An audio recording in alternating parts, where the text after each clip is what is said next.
Today I'm going to be reflecting on what I found for the Twitterverse project.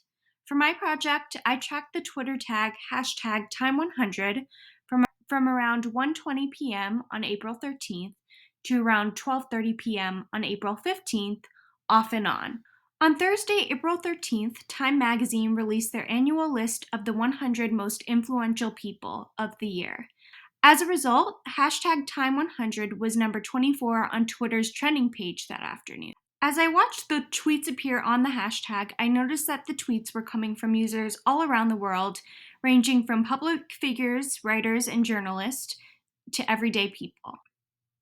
As you can see here by these tweets, during April 13th, most of the tweets surrounding Time 100 were about the beloved celebrities and public figures that were being nominated on the list. However, on the 14th, as the conversation on Twitter progressed, I noticed that many tweets touched upon the inclusion of Myanmar's current Prime Minister, Min Aung Hlaing, who seized power in a coup d'etat in February 2021 during the ongoing civil war in Myanmar.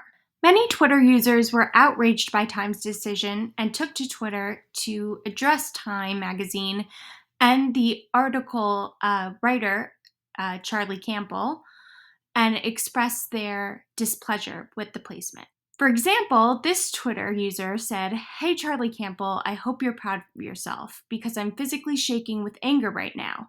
Did you even pause to consider the repercussions of including a monster like that when morale in Myanmar is already at an all-time low?"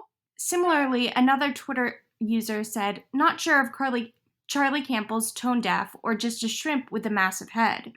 Needless to say, all this outrage on Twitter made me think about our misinformation and disinformation units, where we talked about how Twitter is inherently a social media platform that encourages outrage for engagement. In one of our readings from that week, Producers of Disinformation, Spies states that Facebook's and Twitter's business models, as with other social media, are predicated on engagement, and engagement so far has meant polarizing and inflammatory content. And while the hashtag Time100 began innocuously enough, I certainly did notice over the course of this assignment the comments and the tweets becoming more and more hostile, especially towards the journalist himself. The tweets directed at the writer, Charlie Campbell, were increasingly emotional, angry, and hostile, which also made me think about how in our misinformation unit, we did a reading called How Misinformation Spreads, also by Spies.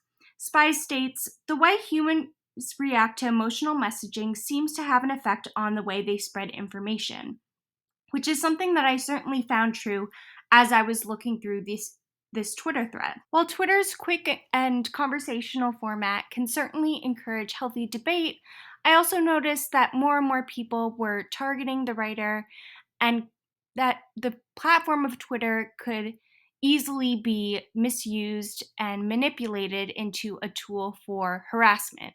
In fact, just today, the writer Charlie Campbell took to Twitter to respond to his critics, saying, "To all those who feel outraged on my profile, the Time 100 has never been an honor, a prize, or a trophy. It is a subjective list of figures who we believe represent the most important stories in the world of any year." The fact that it took just about 2 or 3 days for the conversation around the hashtag Time100 to escalate into an all-in-out argument about the merits of the magazine and this particular journalist is kind of a testament to how Twitter as a platform encourages and amplifies conflict and aggression as a means to encourage engagement.